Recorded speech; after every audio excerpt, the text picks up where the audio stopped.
Hello दोस्तों। आज की जो वर्कशीट है वो आपकी सामाजिक की है, यानी कि सोशल साइंस की है, क्लास 6 to 8 और बहुत ही इम्पोर्टेंट है।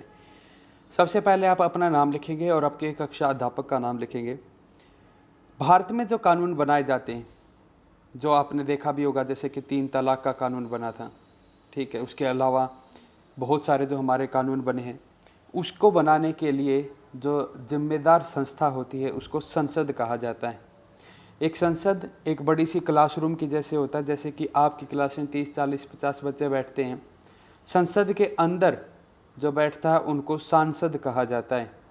और ये दो क्लासें एक तरीके से हम समझने के लिए इसको समझ सकते हैं। एक कक्षा का नाम है लोकसभा और एक का है राज्यसभा। ये लोग यहाँ पे बैठ के पढ़ाई नहीं करते, बल्कि हमारे देश के लिए एक जो जिम्मेदारी का काम संभालते हैं कि क्या हमारे देश के लिए अच्छा है और क्या बुरा है। अगर कुछ बुरा है तो उसको कैसे कानून के तरीके से ख़त्म किया जा सकता है।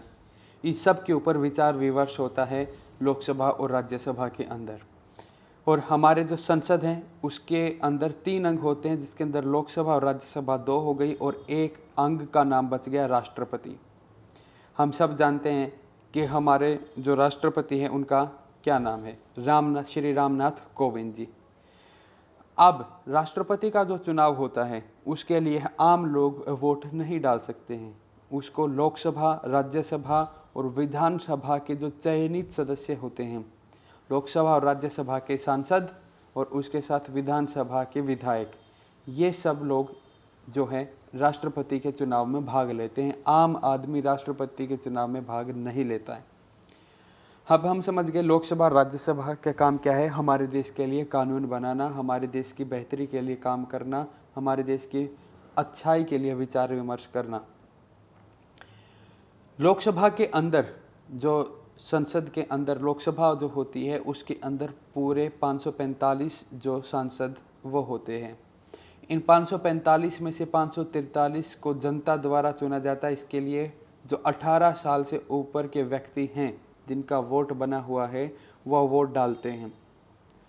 बल्कि और इसके अलावा जो 2 सदस्य बच गए उनको एंग्लो इंडियंस कहा जाता है, आंग्ल भारतीय कहा जाता है। ये आंग्ल भारतीय वो लोग हैं जो पुराने जो हमारे यहाँ पे ब्रिटिश रूल था, अंग्रेज़ तब रूल करते थे, जिनके माँ बाप यहाँ पे बस गए, उनमें से 2 सदस्य एंग्लो इंडियंस, आंग्ल भारतीय उनको कहा जाता है, जिनको कि राष्ट्रपति डिसाइड करता है कि कौन होगा। ऐसे ही राज्यसभा, जिसको उच्च सदन कहा जाता है, उसके अंदर 250 टोटल होते हैं। इनमें से 238 लोगों का जो है चुनाव होता है। ये चुनाव, इस चुनाव में हम भाग नहीं लेते। इसके अंदर हमारी जो विधानसभा होती है उसके जो विधायक होते हैं वो भाग लेते हैं। आपको ये सब पूरा ये याद नहीं करना कि विधायक क्या होता है, संसद क्या होता है। आपको केवल इतना ही जानना, ये ज़रूरी नहीं है कि आपके यहाँ पे जो विधायक है उसको क्या क्या अधिकार हैं, ये सब नहीं जानना है। आपको बस एक फ्रेम सा समझना है कि संसद का काम क्या होता है और संसद के अंदर कौन बैठता है। अब आपका काम शुरू होता है। अपने लोकसभा क्षेत्र एवं सांसद का नाम पता करके लिखिए। मैं आपकी मदद करता हूँ। दिल्ली के अंदर लोकसभा की 7 सीटें हैं। इसका मतलब जो दिल्ली का एरिया है उसको 7 भागों में बांट दिया गया है लोकसभा के लिए। मतलब इन 7 एरिया से 7 लोग इलेक्शन के बाद जीत के आएंगे, जिनको सांसद कहा जाएगा। ये जो सीट हैं इनके नाम हैं Chandni Chowk, north east Delhi, New Delhi, north west Delhi और साउथ दिल्ली, ठीक है। और मैं आपको बता दूं कि नॉर्थ वेस्ट दिल्ली है, यहाँ के जो सांसद हैं उनका नाम है हंसराज हंस। प्रश्न नंबर 2, पता लगाइए कि राष्ट्रीय राजधानी क्षेत्र दिल्ली के कितने सांसद लोकसभा में हैं एवं उनके कितने सांसद राज्यसभा में हैं, उन सभी के नाम भी लिखिए। तो मैं आपको बता दूं कि 7 लोकसभा जो सीटें हैं उनके जो सांसद हैं उनके नाम बताता हूं। चांदनी चौक से हैं हर्षवर्धन, नॉर्थ ईस्ट दिल्ली से हैं मनोज तिवारी, ईस्ट दिल्ली से हैं गौतम गंभीर, न्यू दिल्ली से है मीनाक्षी लेखी, नॉर्थ वेस्ट दिल्ली से हैं हंसराज हंस, वेस्ट दिल्ली से हैं प्रवेश वर्मा, और जो लास्ट हमारी बच गई साउथ दिल्ली, वहाँ से हैं रमेश बिधूरी। इसके अलावा दिल्ली के अंदर 3 राज्यसभा सीट भी हैं, ये आपको बिल्कुल ध्यान होनी चाहिए। लोकसभा की 7 सीटें हैं दिल्ली में और राज्यसभा की 3 सीटें हैं दिल्ली में। ये जो 3 राज्यसभा की सीटें हैं ये तीनों की तीनों आम आदमी पार्टी के पास हैं।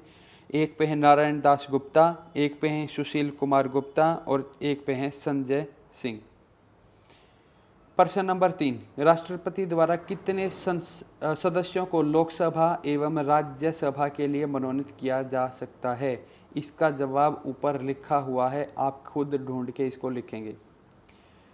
अगला है पता लगाइए कि भारत में राष्ट्रपति का चुनाव कौन करता है। इसका जवाब भी इसी वर्कशीट के अंदर लिखा गया है, आपको ढूंढ के लिखना है। ये थी आज की वर्कशीट और सभी बच्चे इसको जल्दी से फिनिश करके ग्रुप के अंदर डाल दें।